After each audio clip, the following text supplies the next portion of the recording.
Lumière Kaboulo TV, Lumière Kaboulo TV, Lumière Kaboulo TV.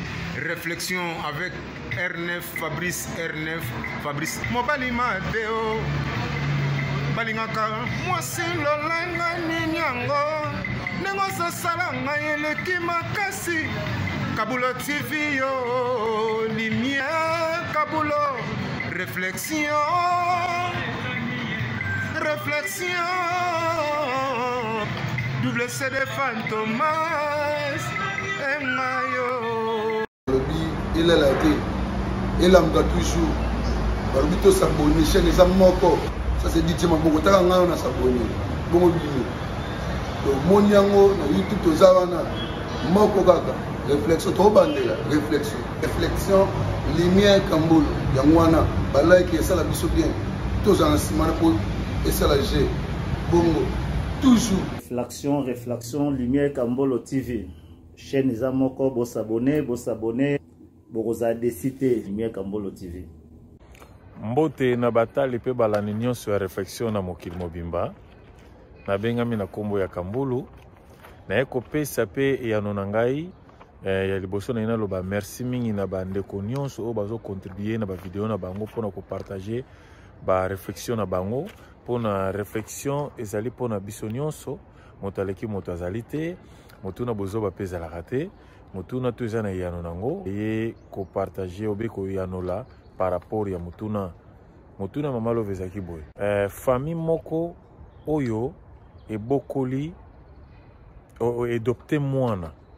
Alors mwana ba adopté na kati ya famille wana esali ke mwana wana o azali adoptif.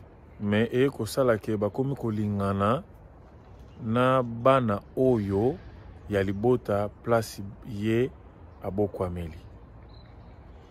Ngai ya nolangana oloba ke bazade ya bande kote. Nazo pesa merci mingi na ndeko nanga papi Emmanuel na mboka ya Luanda Angola nenga ba ko répondre.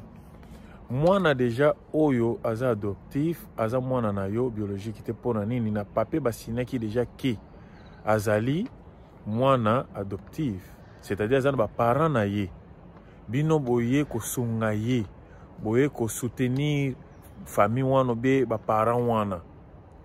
Alors soki ke nengi olobi ke si ba banda de akobima bazo préparer libala na bango to mariage na bango nga komi parent ya mwana na nga biologique tellement bozana bino ba famille biologique te nga pa na ngai ko balana na bango et que ça la problème mon côté babala na bango la kwa couple nyonso na réalité baza famille makilate c'est que bako bala na problème moko ezalité wana za réponse na ngai babala na bango ba continuer ko sala famille na bango soki ezali mwana ya mobali azo bala oyo yanga mwasi na kolobane tia kombo atatano biologique pe longola kombo na nga Kambolo na suka ya kombo na yo pona na papier komami ke nazwa kiye na famille Songolo. Voilà, on a réponse na ngai. Merci na batali pe balande sa réflexion na mokili mobimba. Pe merci na bande konyo so ba soutenir biso na ba vidéo na bango, na ba réponse na bango, na ba réflexion na bango.